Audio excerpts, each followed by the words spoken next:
Once again आप सभी का बहुत-बहुत स्वागत है हमारे यूट्यूब चैनल क्लियर एग्ज़ाम्स में और अभी तक हम लोगों ने मौलिक अधिकारों के बारे में बात की थी, जिसमें से हमने मौलिक अधिकारों के कुछ अनुच्छेद जो कि 12, 13, 14, 15 और 16 हैं, इनके बारे में चर्चा कर ली थी और डीप में चर्चा की थी ताकि आपको समझने में आसानी हो और इसी क्रम में आज हम लोग बात करेंगे अनुच्छेद 17 की।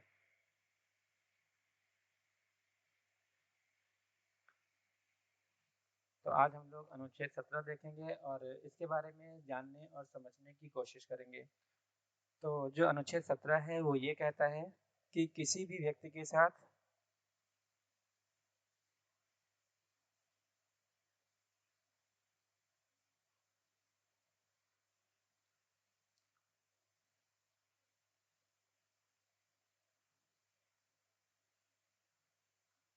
उसकी जात, धर्म, लिंग, मूल निवास या जन्म स्थान, इनके आधार पर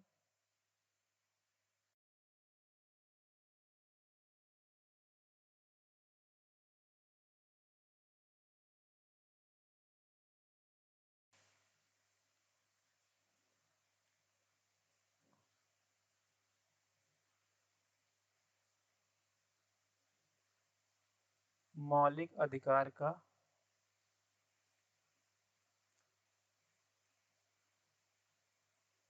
उल्लंघन माना जाएगा। ठीक है, तो अनुच्छेद 17 में कहा गया है कि अगर आप किसी भी व्यक्ति के साथ किसी भी आधार पर उसके साथ छुआ-छूत का व्यवहार रखते हैं तो ये उसके मौलिक अधिकारों का उल्लंघन माना जाएगा और इसके लिए वो आपके खिलाफ सुप्रीम कोर्ट या हाई कोर्ट में जा सकता है। और संवैधानिक रूप से माने तो भारत में अस्पृश्यता का बिल्कुल ही अंत हो चुका है और ये अब हमारे देश में एग्जिस्ट नहीं करती संवैधानिक रूप से। लेकिन जो वास्तविकता है आपको अच्छे से मालूम है ये कैसी चीज़ें हैं और अगर आप ग्रामीण क्षेत्रों से हैं तो आपसे अच्छा कोई समझ ही नहीं सकता। तो हालाँकि संवैधानिक रूप से ऐसा बोल दिया गया है कि हाँ, अब अस्पृश्यता का अंत हो चुका है, लेकिन फिर भी न्यायालय में आज भी ऐसे बहुत से केस आते हैं अस्पृश्यता को लेकर, जिसमें छुआ-छूत को मुद्दा बनाकर लोगों के साथ व्यवहार जो है, वो बहुत बुरे तरीके से किया जाता है। तो थोड़ा इसको और अच्छे से समझने की कोशिश करते हैं। तो संविधान कब बना और कब लागू हुआ, ये चीज़ मैं पहले आपको बता चुका हूँ। तो जब 1950 में संविधान लागू हुआ था, उस समय संविधान में सिर्फ अनुच्छेद 17 में ये प्रावधान किया गया था कि जो अस्पृश्यता है एक दंडनीय अपराध है। ठीक है, ये चीज़ें आप लिखते जाइए। अस्पृश्यता जो है वो एक दंडनीय अपराध है। अस्पृश्यता एक दंडनीय अपराध है, लेकिन संविधान में कहीं भी ये चीज़ नहीं लिखी है कि अगर आप अस्पृश्यता करते हैं तो आपको क्या दंड दिया जाएगा। इसके बारे में संविधान में नहीं लिखा गया है कहीं भी कुछ भी। तो अब ये जिम्मेदारी किसकी है? पहली चीज़ तो ये सबसे बड़ी जिम्मेदारी संसद की है, यानी कि सरकार की है कि वो एक ऐसा कानून बनाए जिससे अगर कोई किसी व्यक्ति के साथ अस्पृश्यतापूर्ण व्यवहार करता है तो उसको दंड मिल सके और आगे चल के वो ऐसे व्यवहार ना करे। और इसके अलावा न्यायालय के पास ये अधिकार है कि वो इसकी व्याख्या करके इसमें थोड़े बहुत ऐड ऑन कर सकता है। लेकिन जब तक कोई प्रॉपर कानून नहीं बनेगा, इसको सुचारू रूप से चलाना बहुत ही मुश्किल हो जाएगा। तो इसी को परिभाषित करने के लिए साल 1955 में संसद द्वारा एक कानून बनाया गया।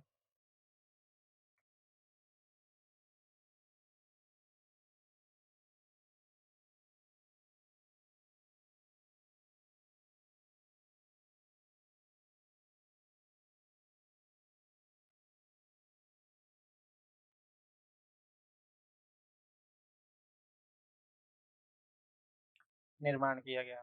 और ये कानून कौन सा था?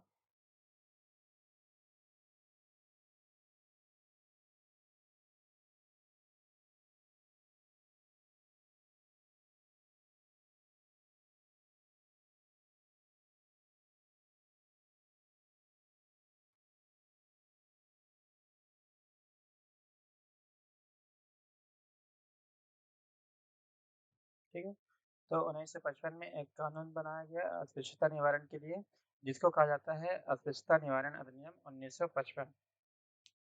लेकिन आगे चल के इसमें कुछ बदलाव किए गए। आगे चल के 1976 में कि इसको अस्पृश्यता निवारण अधिनियम से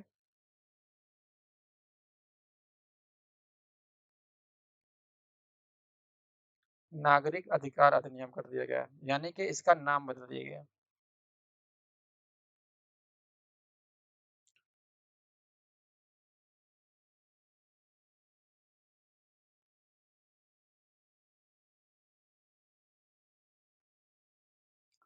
तो अब इसको नागरिक अधिकार अधिनियम कहा जाता है। ठीक है, तो ये जो कानून बनाया गया था 1955 में, इसमें क्या क्या प्रावधान किए गए?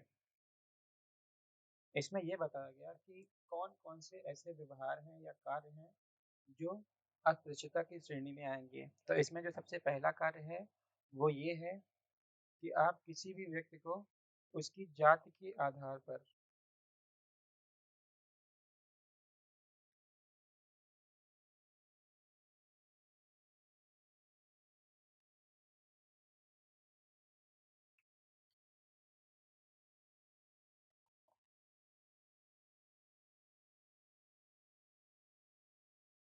अपमान सूचक शब्द कहना, उसकी जात के आधार पर अपमान सूचक शब्द का प्रयोग करना, उसके साथ संपर्क रखने से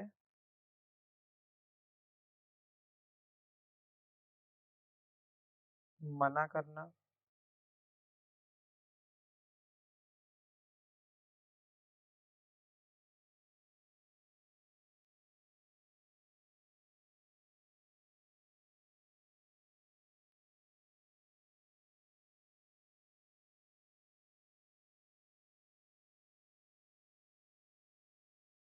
मना करना।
तो इतनी सारी चीज़ें जो हैं, अगर आप ऐसा व्यवहार करते हैं तो आप जो है वो उस व्यक्ति के साथ अस्पृश्यतापूर्ण व्यवहार कर रहे हैं।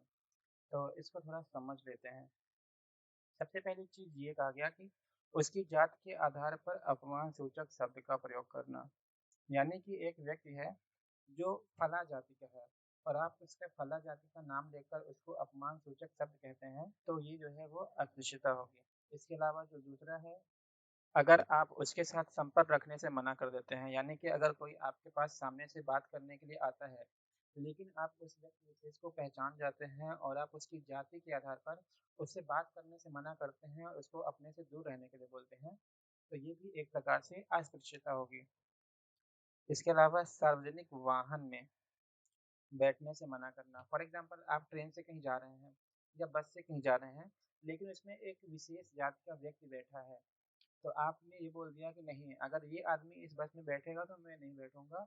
तो ऐसा करना ना कि बेवकूफ़ी है, बल्कि ये अस्पृश्यता का भी प्रमाण है। इसके बाद सार्वजनिक स्थल पर प्रवेश देने से मना करना। फॉर एग्जांपल के लिए सार्वजनिक स्थल कौन कौन से हो जाएंगे? सबसे पहली चीज़ तो मान लीजिए आपकी सार्वजनिक स्थल में आपके आ जाएंगे, मान लीजिए कोई होटल हो गया, रेस्टोरेंट हो गया, है ना, और सिनेमा हॉल हो गया, हाट बाजार हो गया, और ऐसी बहुत सारी जगह जहाँ पर लोग एकत्रित होते हैं सार्वजनिक रूप से। उन सब चीज़ों में क्या है, इन लोगों को पार्टिसिपेट ना करने देना, सिर्फ इसलिए कि उनकी जाति कुछ और है और वो एक विशेष धर्म का पालन करते हैं। तो इसके आधार पर आप किसी भी व्यक्ति के साथ अस्पृश्यतापूर्ण व्यवहार नहीं कर सकते, और अगर आप ऐसा करते हैं तो आप उसके लिए दंड के भागीदार हैं। इसके अलावा आटा चक्की पर अनाज पीसने से मना करना। अब कोई व्यक्ति है जो आटा चक्की के पास गया और उसने बोला कि भैया ये मेरा अनाज है और आप इसको पीस दीजिए और आपके जो पैसे होते हैं वो ले लीजिए। तो उस व्यक्ति ने क्या बोला कि नहीं भाई, मैं तेरा अनाज नहीं पीसूंगा क्योंकि तू इस जाति का है और तेरी शक्ल ऐसी है और तू बात ऐसे करता है। तो ये चीज़ें भी जो है वो अस्पृश्यता के अंतर्गत आएंगी और इन महाशय को भी दंड भुगतना पड़ेगा। इसके बाद इसके बाद किसी भी व्यक्ति को दुकान से ज़रूरत की चीज़ें बेचने या खरीदने से इनकार कर देना, किस आधार पर? उसकी जाति के आधार पर। ये भी अस्पृश्यता का एक रूप है। इसके बाद उसको किसी भी चीज़ की खाद्य सामग्री के क्रय विक्रय यानी कि खरीदने और बेचने से मना करना। इसके अलावा इतिहास, दर्शन और धर्म के आधार पर अस्पृश्यता को उचित बताना। तो ये सारी चीज़ें भी जो हैं वो अस्पृश्यता के अंतर्गत आएंगी, और अन्य यानी कि इसमें और भी चीज़ें शामिल हो सकती हैं। तो अभी हम लोगों ने समझा कि क्या चीज़ें अस्पृश्यता है। अब हम लोग ये समझने का प्रयास करते हैं कि अगर आप अस्पृश्यतापूर्ण किसी के साथ व्यवहार करते हो तो उसके लिए आपको क्या पनिशमेंट यानी कि सज़ा मिलेगी।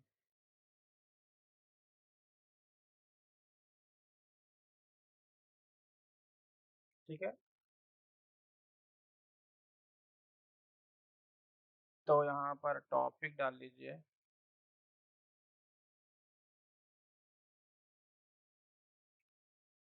अस्पृश्यता उल्लंघन करने पर सजा।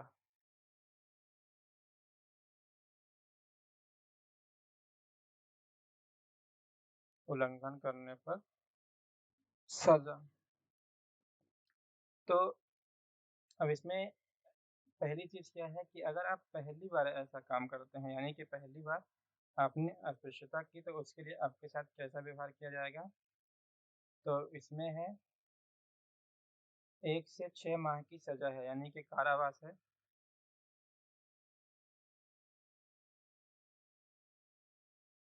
और 100 रुपये से लेकर 500 रुपये तक का जुर्माना है। ठीक है, इसके बाद अगर आप दूसरी बार ये कृत्य करते हैं फिर से पहली बार सज़ा पाने के बाद, तो फिर आपके साथ कैसा व्यवहार किया जाएगा ये देख लीजिए। इसके बाद आपके साथ कैसा व्यवहार किया जाएगा, तो सबसे पहले आपको जो सज़ा दी गई थी 1 से 6 महीने, उसको बढ़ाकर 6 से 12 महीने कर दी जाएगी। ठीक है, तो 6 से 12 महीने का कारावास दिया जाएगा, और जो जुर्माना तो वो है 200 से लेकर 500 रुपये। ये जो है ये जुर्माना रहेगा। और अगर आप ऐसा ही घिनौना कार्य फिर से करते हैं तीसरी बार,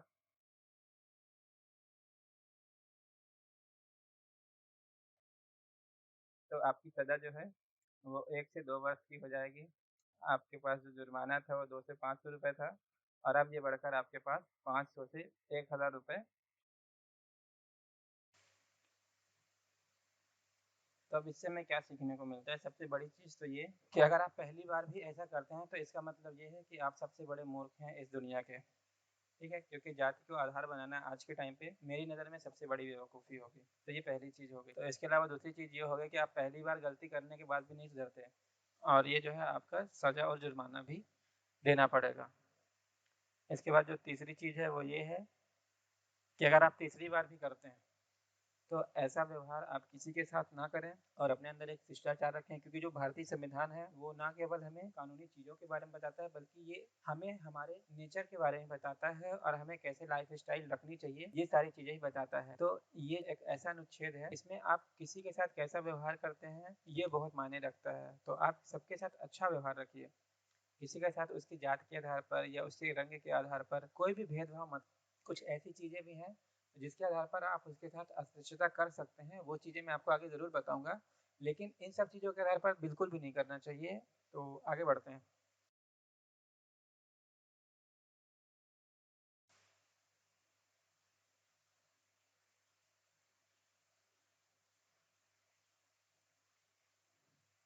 इसके बाद साल है 1999। इस समय संसद ने एक कानून पारित किया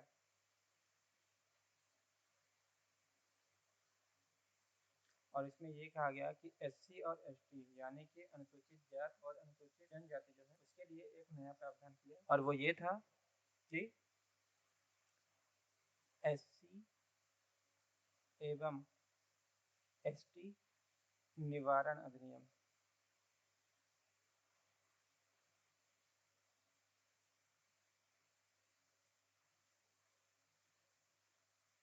1989। एक्चुअली इसको भी 1989 कर लीजिए आप, ये 1989 का टाइम है। ठीक है, तो अभी तक हमारे पास क्या था। हाँ, तो अभी तक हमारे पास क्या था, सबसे पहले हमारे पास 1955 में अस्पृश्यता निवारण अधिनियम देखने को मिला था। फिर इसके बाद आगे चल के 1976 में इसका नाम बदलकर नागरिक अधिकार संरक्षण अधिनियम रख दिया गया और फिर आगे चल के 1989 में एक एक्ट पारित किया गया जिसको बोला जाता है एससी एवं एसटी एक्ट, यानी कि हिंदी में इसको बोला जाएगा अनुसूचित जाति एवं अनुसूचित जनजाति निवारण अधिनियम 1989। तो संसद ने 1989 में ये वाला कानून बनाया था और इस कानून के अनुसार इसने क्या प्रावधान किए थे तो लिख लीजिए इसके प्रावधान। तो सबसे पहला प्रावधान लिख लीजिए आप। ठीक है, ये इस चीज का प्रावधान है। इसमें लिखा गया कि अनुसूचित जाति एवं अनुसूचित जनजाति इनके प्रति किए गया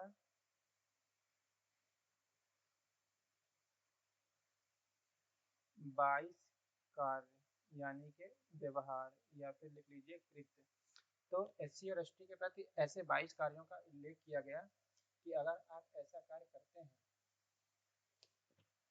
तो वो क्या होगा, दंडनीय होगा।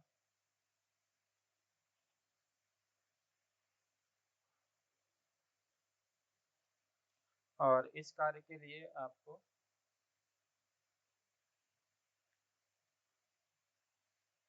6 माह से लेकर 5 वर्ष तक कारावास दिया जा सकता है।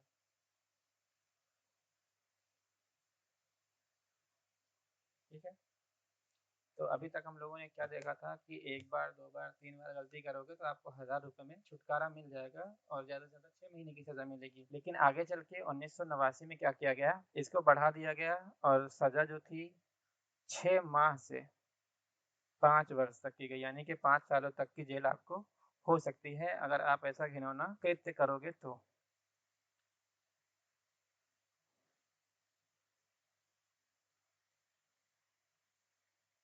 इसके अलावा जो इसके तहत दूसरा प्रावधान किया गया वो ये था कि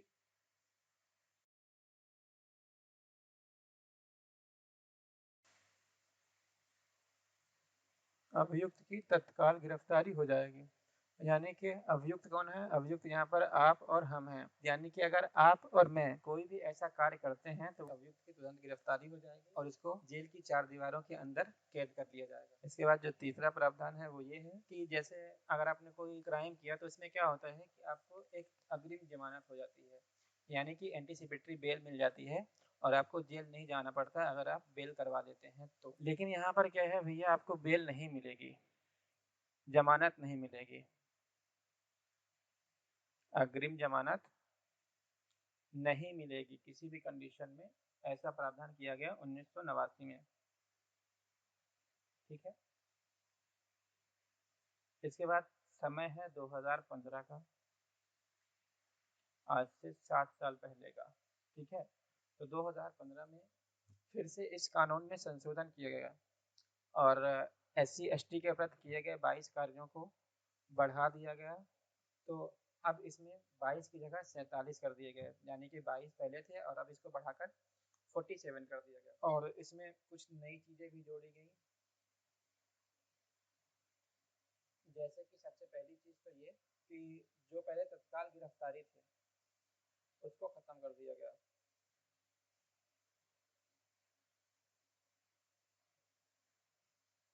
तत्काल गिरफ्तारी को ख़त्म कर दिया गया, यानी कि अब आपकी तत्काल गिरफ्तारी नहीं होगी। और यहाँ पर जो अग्रिम जमानत की मनाही थी उसको भी यहाँ पर वैलिड मान लिया गया, यानी कि अब आप अग्रिम जमानत भी करवा सकते हैं। तो ये हुआ था 2015 में। तो एक चीज़ यहाँ पर आप ये समझने की कोशिश कीजिएगा, आखिर समाज में ऐसे कानून बनाए क्यों जाते हैं। तो देखिए, कानून वहीं पे बनाया जाता है जहाँ पर उससे संबंधित अपराध किए जाते हैं। यानी कि आप समझिए कि आज से लगभग 100 साल पहले जब हमारा देश गुलाम था, अब देखिए आज़ादी के बाद आज की कंडीशन में ये हालत है। तो जब देश गुलाम था और उस समय पे सिर्फ कुछ ही लोगों का वर्चस्व था समाज में और वो अच्छी लाइफ स्टाइल मेंटेन कर पाते थे, और उनके अलावा जो भी थे वो उनके लिए सिर्फ कीड़े मकोड़ों की तरह थे और उनके साथ वैसा ही व्यवहार किया जाता था। और उसी आधार पर आज के टाइम पे संविधान में इन सब चीज़ों को ऐड किया गया है संविधान निर्माताओं द्वारा, क्योंकि जब संविधान सभा हो रही थी तो वहाँ पर उन सब ऐतिहासिक बैकग्राउंड को भी लिया गया था और उससे सीखा गया था कि ये चीज़ें हो चुकी हैं और ये चीज़ें आगे भी होंगी, क्योंकि अगर लोग आज़ाद रहेंगे तो उनके ख्याल भी आज़ाद रहेंगे। और आज़ाद ख्याल कैसे होते हैं वो आप सोच ही सकते हैं, कुछ भी सोच सकते हो, कुछ भी बोल सकते हो। तो उन सब चीज़ों को नियंत्रित करने के लिए संविधान निर्माताओं ने इन सब चीज़ों को संविधान में ऐड किया था और ये संसद के ऊपर छोड़ा था कि इसके बारे में आप क्या कानून बनाएंगे आने वाले समय में हालात को देखते हुए। इसलिए संविधान में संशोधन का प्रावधान भी किया गया है कि वक्त के साथ संविधान में भी परिवर्तन हो सके। इसीलिए कहा जाता है कि हमारा भारतीय संविधान जो है वो कठोर भी है और लचीला भी है। तो आप लोग ये सब चीज़ें समझिए। और यहाँ पर एक चीज़ मैं ये समझाना चाह रहा था आपको कि आखिर जो अभी तक तत्काल गिरफ्तारी को वैलिड माना गया था उसको इनवैलिड यानी कि अमान्य क्यों कर दिया गया। तो इसका एक सीधा सा रीज़न ये है कि देखिए, कानून का फ़ायदा उठाने वाले सब हैं, चाहे वो बड़ा हो या छोटा हो। फॉर एग्जाम्पल के लिए मैं एक छोटी जाति का आदमी हूँ और मेरे साथ भेदभाव होता है और अभी कोई भी कानून समाज में एग्जिस्ट नहीं करता, लोग मेरे साथ अत्याचार करते हैं और मैं उसके लिए कुछ भी नहीं कर सकता। लेकिन एक टाइम आता है जब कानून आ जाता है और अब मेरे पास ये संरक्षण आ गया है कि अगर मेरे साथ कोई भी ऐसा व्यवहार करेगा तो मैं उसके खिलाफ अदालत जा सकता हूँ और वहाँ से उस दोषी को सजा दिलवा सकता हूँ। लेकिन आपको क्या लगता है कि जो ये आदमी है, ठीक है, जिसके साथ अस्पृश्यतापूर्ण व्यवहार किया गया है, तो अगर उसको कानून का सहारा मिलेगा तो इसकी क्या गारंटी है कि वो इसका फ़ायदा नहीं उठाएगा? कोई गारंटी नहीं है। तो ऐसे बहुत सारे केसेस सुप्रीम कोर्ट में यानी कि न्यायालय में आए जिनमें लोगों को बाइज्जत बरी किया गया, यानी कि उनके ऊपर झूठे आरोप लगाए गए थे। तो इन्हीं सब चीज़ों को देखते हुए संसद ने ये निर्धारित किया कि अब ये जो दो चीज़ें हैं, यानी कि जो अग्रिम जमानत है और तत्काल गिरफ्तारी है, इन दोनों चीज़ों को यहाँ से खारिज करते हैं और इनको वैलिड रखते हैं, क्योंकि ऐसा करने से न केवल उस आदमी के मौलिक अधिकार प्रभावित होंगे बल्कि उसके साथ एक मानवीय व्यवहार नहीं है, ऐसा न्यायालय का मानना था। क्योंकि अगर आप किसी व्यक्ति को तत्काल गिरफ्तार कर लेंगे और ना ही उसकी कोई भी बात मानी जाएगी, बस उसको उठा लिया जाएगा, तो ये एक तरह से जो व्यक्ति का मौलिक अधिकार था उसके खिलाफ भी था, इसलिए इसको इनवैलिड कर दिया गया। इसके बाद एक चीज और मैं आपको बता दूं कि इन सब का निष्कर्ष क्या निकलता है, आखिर न्यायालय ऐसा क्यों करता है। तो न्यायालय ऐसा इसलिए करता है क्योंकि न्यायालय के लिए हर व्यक्ति बराबर है और न्यायालय चाहता है कि हर व्यक्ति को अपनी स्वतंत्रता और उसके मौलिक अधिकार हर स्थिति में प्राप्त रहें। यानी कि अगर कोई कैदी है तो उसके भी कुछ मौलिक अधिकार हमारे संविधान में निर्धारित किए गए हैं। यानी कि अगर वो कैदी है या उसका जुर्म सिद्ध हो गया है और उसको जेल में बंद कर दिया गया है, तब भी आप उसके साथ अमानवीय व्यवहार नहीं कर सकते और उनको जेल के अंदर अच्छे से रहने का अधिकार तो होता ही है। तो फिर इसका क्या हुआ, जब न्यायालय ने इन सब चीज़ों को लागू किया तो इसका क्या हुआ, विरोध हुआ। ठीक है, इनका क्या हुआ, विरोध हुआ। और ये विरोध इतना ज़्यादा हुआ कि संसद को दबाव में आकर एक बार फिर से इन दोनों चीज़ों को लागू करना पड़ा। तो विरोध स्वरूप क्या हुआ कि संसद ने फिर से इसमें कुछ संशोधन किए और जो अग्रिम जमानत है, अग्रिम जमानत, और इसके अलावा जो एक और चीज़ है वो है तत्काल गिरफ्तारी।